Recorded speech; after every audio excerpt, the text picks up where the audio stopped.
Hey everyone, today I'm doing a little video about writing tics and coprographia.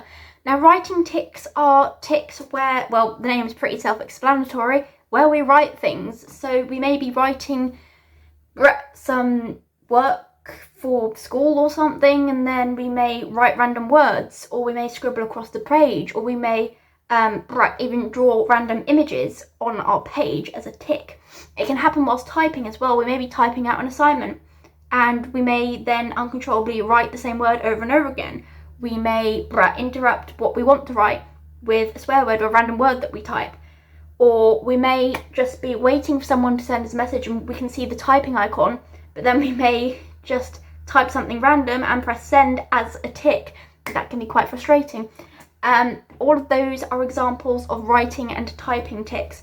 Now, coprographia is a type of drawing tic, which is where people uncontrollably draw things that are seen as inappropriate or write things that are inappropriate. So people may write swear words, people may draw inappropriate images that people don't really want to see, things like that.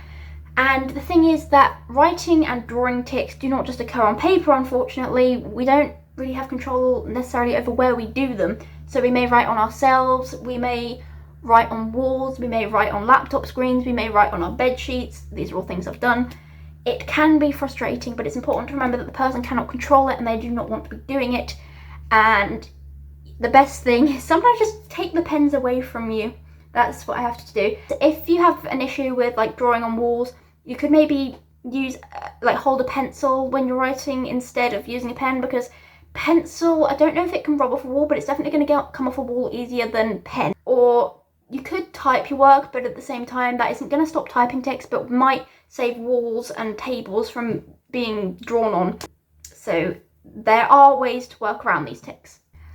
Annoyingly, sometimes when we have a pen and we're having writing tics, if we take the pen off of ourselves, or if someone takes the pen off of us, our tics may get really sort of annoyed. The tics don't actually have an emotion, but it's as if our tics might get worse because they can't fulfill what they feel like they need to do.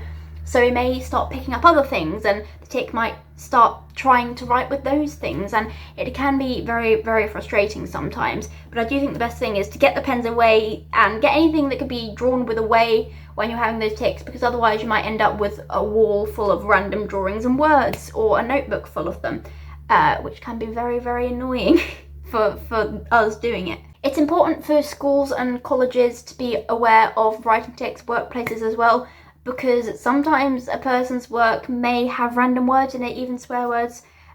Someone's work may have a lot of crossings out from where people have crossed out their writing tics. There may be some random inappropriate images in someone's school book, lots of different things. A student should never be punished for having writing tics because they are out of the person's control. Punishing someone from having tics, including writing tics, would be like punishing someone who has paralyzed legs for not walking. So we cannot control it, and a student should not be punished or graded down for having writing tics as long as they know what they're doing with the work. Don't punish someone for something they can't control. As well as writing tics, I thought I'd mention this as well, there are other things that can affect someone's ability to write and do that sort of work. Some people may have tics where they rip up paper, and that can be a bit of an inconvenience. I once ripped up a physics paper, which was interesting. And some people, wanker, also have OCD. OCD is very common in people with Tourette's and PANDAS. And with OCD, people may have compulsions where they have to write over the word that they've just written to make it neater, or they may have to write a word a certain number of times, or they may have to cross out and rewrite things and things like that. It can be very time consuming, and that can also affect the presentation and appearance of someone's work.